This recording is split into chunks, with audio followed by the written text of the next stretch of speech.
Madam என் கெரியரை விட்டு கொடுத்து உனக்கு இந்த வாய்ப்பை நான் வாங்கி கொடுத்தேன். ஆனா நீ இவ்ளோ கேர்லெஸ்ஸா விளையாடி இந்த விட்டு கொடுப்பேன்னு நான் எதிர்பார்க்கவே இல்ல பூங்கொடி.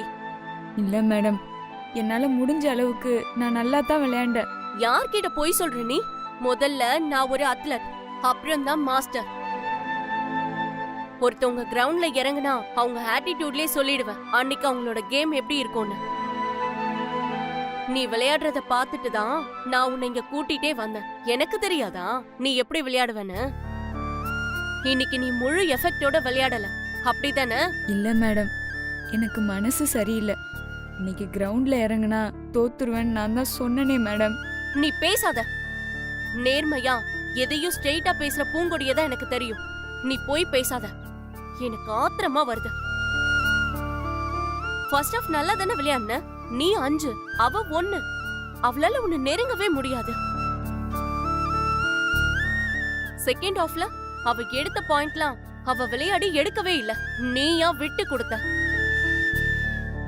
எப்படி இருந்தாலும் உன் வாழ்க்கையில உனக்கு கிடைச்ச அருமையான வாய்ப்பை நீ மிஸ் பண்ணிட்ட பூங்கொடி.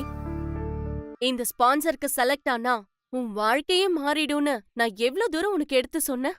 இதுக்கு மேல உன் கெரியர் கஷ்டம்தான். உனக்கு அதோட அருமை தெரியல பூங்கொடி. இதுல நீ செலக்ட் ஆயிருந்தா உன்னோட வளர்ச்சியை யாராலையும் தடுத்திருக்க முடியாது.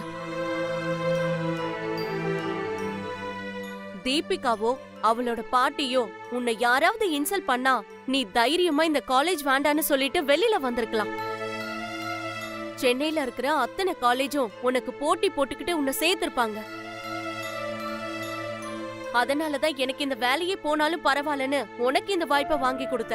நீ எல்லாத்தையும் தொலைச்சிட்ட. இப்ப அழுது பிரயோஜனம் இல்ல பூங்கொடி. போனது போனதுதான். இனி உனக்கு சப்போர்ட் பண்ண நானும் கிடையாது. இனிமே இந்த காலேஜ்ல ஸ்போர்ட்ஸ்ல உன்னால தலை எடுக்கவே முடியாது. கிரவுண்ட்ல இறங்க கூட விட மாட்டாங்க. கபடி எல்லாம் இனி உனக்கு ஹெல்ப்பே பண்ணாது. ஒழுங்கா படிக்கிற வழிய மட்டும் பாரு. படிச்சு ஏதாவது வேலைக்கு போக ட்ரை பண்ணு. எனிவே தேங்க்ஸ், நான் வரேன்.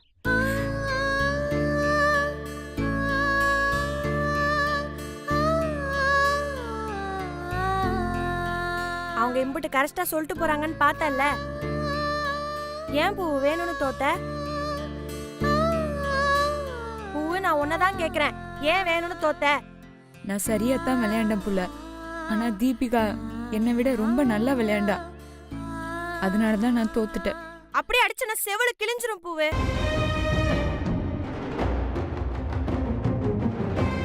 பொய் சொல்லாத. நான் உன் கூடவே தானே இருந்தேன். அவளுங்க உன்னை பிடிச்சாளுங்க. நீ நடுக்கரை தொடர வரைக்கும் வந்துட்ட. தொடறதுக்கு கை கூட ஓங்குன. அது நீ தொட்டிருந்தா உனக்கு 4 பாயிண்ட் வந்திருக்கும். ஆனா நீ யோசிச்சு கையெழுத்துக்கிட்ட. அடுத்த ரைட்ல அந்த தீபிகா உனக்கு நேரா வந்து உன்னை தள்ளி விடுறா. நீ போய் அவங்க ஆயா ராஜமாக்கால விழுற. அவ ரைடுக்கு வந்தப்போ நீ சும்மா நிக்கிற. உன்னை தொட்டுட்டு பாயிண்ட் எடுத்துட்டு போயிட்டா. அவங்க உனக்கு காசு தரும், நீ கிரவுண்ட்ல இறங்காதுன்னு சொன்னப்ப கூட முடியாதுன்னு தானே சொன்ன. போறவ என்ன கேடு வந்துச்சு உனக்கு? தோத்த சரி, என்ன அளவுக்கோ தோத்த, அதை விடு. ஆனா என்ன கர்மத்துக்கு அவளை தோலை தூக்கி வச்சுக்கிட்டு வெக்கமே இல்லாம கிரவுண்ட சுத்துறிய? அது ஏன்? ஏன் அவளை நீ தூக்குன? இதுக்கு மட்டும் நீ எனக்கு பதில் சொல்லி ஆகணும் பூவு, சொல்லு. 1000 தான் இருந்தாலும் அவளும் நம்ம கிளாஸ் தானே புள்ள. நம்ம கிளாஸ்ல இருந்து ஒருத்தி செலக்ட் ஆகி போறது நமக்கும் பெருமை தானே புள்ள. அடச்சி பேசாத. அவ நம்மள இந்த போட்டியில கலந்துக்க விடக்கூடாதுன்னு என்னெல்லாம் காரியம் பண்ணா. அவகிட்ட தோத்தது மட்டும் இல்லாம அவளை தோலை தூக்கி வச்சுக்கிட்டு அதுக்கு ஒரு வியாக்கியானம் வேற சொல்லிட்டு இருக்க. இங்க யாரு பூவு? எனக்கும் அந்த தீபிகாக்கும் எந்த பகையும் கிடையாது. அவ உனக்கு எதிரி, அதனால எனக்கும் எதிரி, அம்பிட்டுதான். ஆனா அதுக்காக அவ என்ன அவளை தோலை தூக்க சொல்லிந்தான்னு வையேன், சொன்ன வாய் அங்கேயே கிழிச்செஞ்சிருப்ப. நீயும் அப்படிதானே இருந்த. இப்ப ஏன் பிள்ளை இப்படி ரோசம் கேட்டு திரியற? இப்படி சும்மா அழுதுட்டே இருந்தா என்ன அர்த்தம் பிள்ளை? இங்க யாரு? நான் இங்க வந்தது ஒன்னும் கபடியில சேர்த்து பெரிய இடத்துக்கு போகணும்னு ஆசையோட வரல. அந்த வல்லல என்கிட்ட இல்லைன்னு எனக்கே தெரியும். நீ ஜெயிக்கிறதுக்கு துணையாதான் நான் உன் கூட வந்தேன். ஆனா இப்படி கிடைச்ச சான்ஸை விட்டுட்டு என்னையே சேர்த்து தலைகுனிய வச்சுட்டே பூவு. என் மனசுல இருந்த ஆசைய 4 வரி டைரியில எழுதி வச்சதுனாலதான் இப்படியெல்லாம் கேவலப்படுறேன்னு என்னால சொல்ல முடியலையே மாதிரி. இனிமே கபடியில ஜெயிச்சு நீ மேல வர முடியாதுன்னு நம்ம பிலோமினா மேடமே சொல்லிட்டு போயிட்டாங்களே பிள்ளை. இத கேட்கவா பூவு நான் உன் கூட வந்த? இம்புட்டு நாளா நீ ஜெயிக்கிறப்பெல்லாம் நான் ஜெயிச்சுதான் நினைச்சு கொண்டாட்டம் போட்டேன். ஆனா இன்னைக்கு நீ தோக்குறப்போ நானே தோத்துட்ட மாதிரி தலை குனிஞ்சு நிக்கிறேன் பிள்ளை.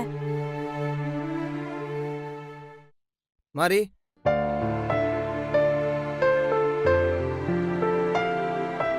இங்க வா. சொல்லுங்க சார்.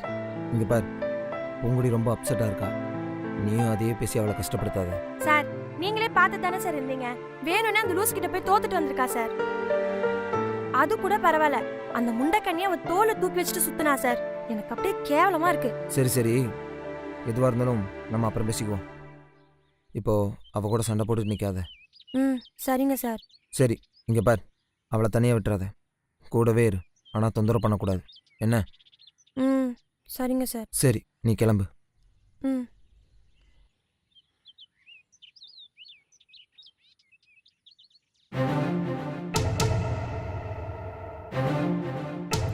இப்பதானே ஜீவா சார் அவளை தனியா விட்டுட்டு போவேனான்னு சொன்னாரு. அதுக்குள்ள எங்க போயிட்டா? பூவே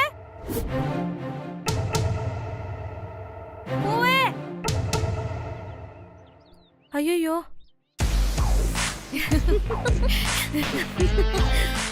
சூப்பர் தீபி. அந்த டைரிய வச்சு டோட்டலா மேட்சோட ட்ரெண்டையே மாத்தி அவளை தோக்க வச்சிட்டியே. நீ எல்லாம் பாலிடிக்ஸ்க்கு போன பயங்கரமா ஷைன் ஆயிடுவ. ஏய், பாராட்டுற மாதிரியே என்ன படு கொழிய தள்ள பாக்குறியே. தீபி, அந்த டைரி தான் உனக்கு கிடைச்சிருக்கிற பெரிய ட்ரம் கார்டு. அது உன் கையில கிடைச்சதுக்கு நீ கடவுளுக்கு தான் நன்றி சொல்லணும். நியாயமா பார்த்தா அந்த ராசுக்குட்டிக்கு தான் நம்ம தேங்க்ஸ் சொல்லணும். அவன் மட்டும் அன்னைக்கு குடிச்சிட்டு அந்த டைரியோட என் கார்ல வந்து விழல, அந்த டைரி என் கைக்கே கிடைச்சிருக்காது. சரி தீபி, அந்த டைரி என்ன பண்ண போற? அவகிட்ட திருப்பி கொடுக்க போறியா?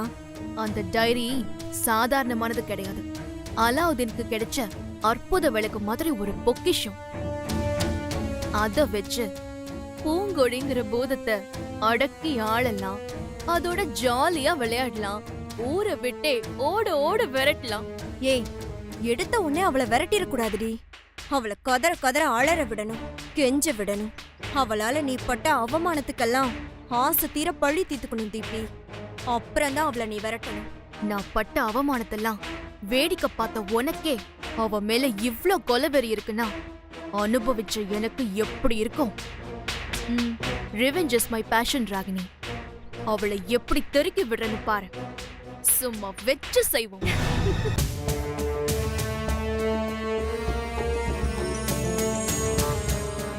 தீபி, அந்த பட்டிக்காடு உன்னதான் பார்க்க வருது.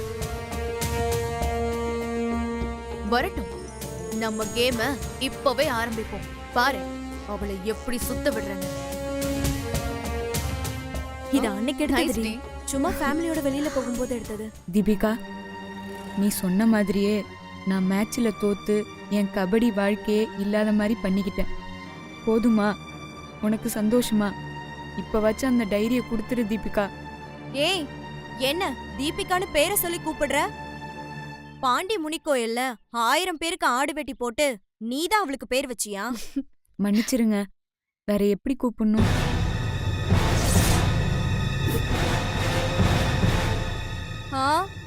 மேடம்னு சொல்லு. அந்த டைரியை கொடுத்துருங்க மேடம். இன்னொரு தடவை கேளு. என் டைரியை கொடுத்துருங்க மேடம். கொடுத்துடலாமாடி? என்ன கேட்டா வேண்டான்னு தான் சொல்லுவேன். சச்ச, அது தப்படி. கபடியில தோத்துட்டா டைரியை நான் தரேன்னு ப்ராமிஸ் பண்ணிருக்கேன். சொன்ன மாதிரியே மேடம் தோத்துட்டாங்க. அப்போ டைரிய நேர்மையா கொடுக்கணும். அதானே டீலு. தோக்கணுங்கிறது நீ கொடுத்த 2வது ஆப்ஷன் தீபி. கிரவுண்டுக்கே வரக்கூடாதுன்னு தானே சொன்ன. நீ சொன்னதை மதிச்சிருந்தா இவ கிரவுண்டுக்கே வந்திருக்க கூடாது. Value point. இதுக்கு என்ன சொல்ற? நான் வராம தான் இருந்தேன். பிலோமினா உனக்கு உபதேசம் பண்ணி உள்ள இறக்கி விட்டுட்டா, அதானே? வேலையே வேணான்னு தூக்கி எறிஞ்சிட்டு போன பிலோமினாவை நீ தானே வர சொன்ன? ஆமாவா தீபி? ஆமாங்கற. அவ போன்ல பேசினத நானே கேட்டேனே. சரிப்பா, மலையும் மலையும் சேர்ந்துருச்சு. அந்த அக்கா சொல்லி நீயும் கிரவுண்டுக்குள்ள இறங்கிட்ட. தோக்காம எப்படி நீ பாயிண்ட் எடுக்கலாம்? அதுவும் தீபிகாவையே தொடுற. ம்? என்ன திமிர் உனக்கு? இதுவும் வேலிட் பாயிண்ட் தான். இதெல்லாம் பாயிண்டே இல்ல தீபி. இனிமே நான் சொல்ல போறதுதான் பாயிண்டே. அப்படியா? சொல்லு சொல்லு சொல்லு. இவ உனக்கு விட்டு கொடுக்கவே இல்ல. இவ உசுர கொடுத்த ஆடுனா நீதான் அவளை விட திறமையா விளையாடி ஜெயிச்சிருக்க. அதனால இவ டைரி கொடுக்கணுங்கிற அவசியம்லாம் இல்ல. ஐயோயோ அப்படிலாம் சொல்லாதீங்க.